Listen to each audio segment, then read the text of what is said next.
If you're a film photographer, you know firsthand how easy it can be to mix up your film, to lose track, to accidentally grab a roll of black and white instead of color film, and you don't realize the mistake until you've finished the roll and pulled it out of the back of your camera. A key to preventing that kind of mistake is making sure that your film is organized well. So today I'm taking you guys through the exact system that I use to organize my film on wedding days and at photo shoots. This is Bite-Sized Business, where we're helping entrepreneurs become the hero of their own creative small business.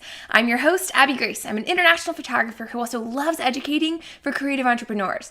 So here on Bite-Sized Business, we do a lot of strategy for creative entrepreneurs, as well as tips and tricks for growing photographers. So if that sounds like your brand of strawberry jam, make sure you guys hit subscribe. Step 1, get your hands on some resealable bags.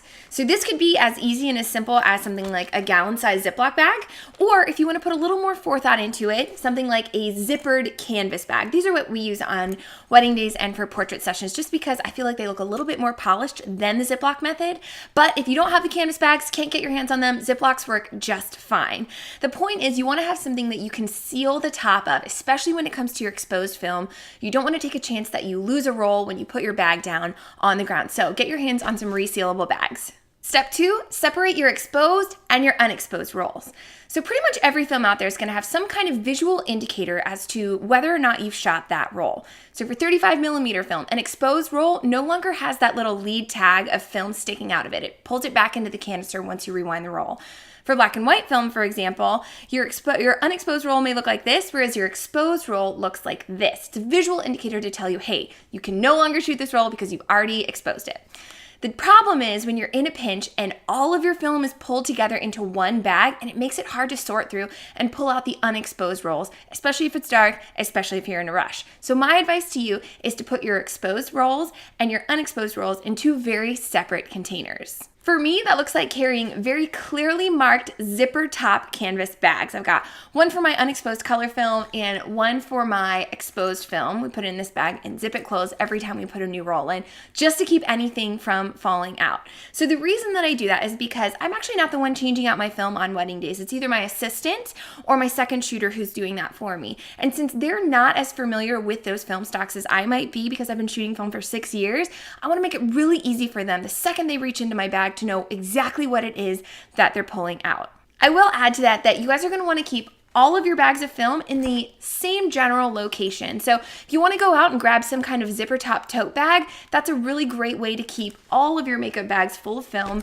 regardless of whether they've been exposed or unexposed, together in one location so that nothing gets lost or left behind. Step 3, take it one step further and separate your black and white film from your color film. Again, this is just to make it super easy for when you guys are reaching into your bag in a pinch, you can be confident that you're pulling out the roll that you mean to pull out. Instead of intending to load a roll of 400 speed color film, accidentally loading a roll of 3200 speed black and white film, shooting the whole thing, and getting done realizing your roll's completely hosed. It's fine. It's fine. It's fine. Step 4, count your rolls before you leave the house and then again before you leave the gig. There's nothing worse than thinking that you brought 8 rolls with you and then getting home at the end of the shoot and realizing you only have 7, and really it was just a miscalculation before you left the house that you only brought 7 rolls with you, but now you find yourself scrounging, to find a roll that you never actually shot. So count your rolls before you leave the house. Make sure you know exactly how many you're taking with you. I always bring a couple of extra, but I make sure to know how many extra I'm bringing. And then I count my rolls again before we get in the car to drive home, just to make sure that everything is present and accounted for.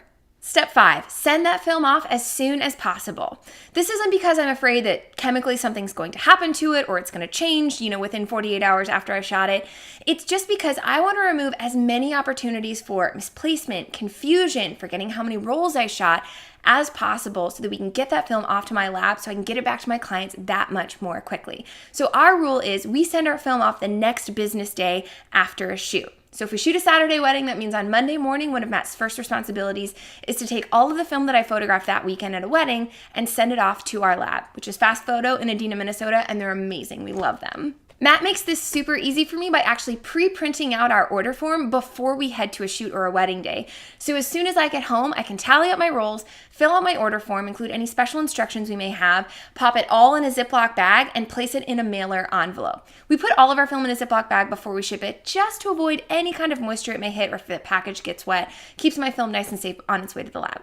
And that's it. Pretty simple, pretty straightforward, and we use the same method every single time at every shoot, every wedding, to make sure that I never misplace any of my rolls, to make sure that there's never a question as to how many rolls I shot, that there's never a question as to what film stock I'm placing in my camera. That's what works for us. If I've missed anything or you guys have a method that you love, feel free to leave it in the comments because I would love to hear it.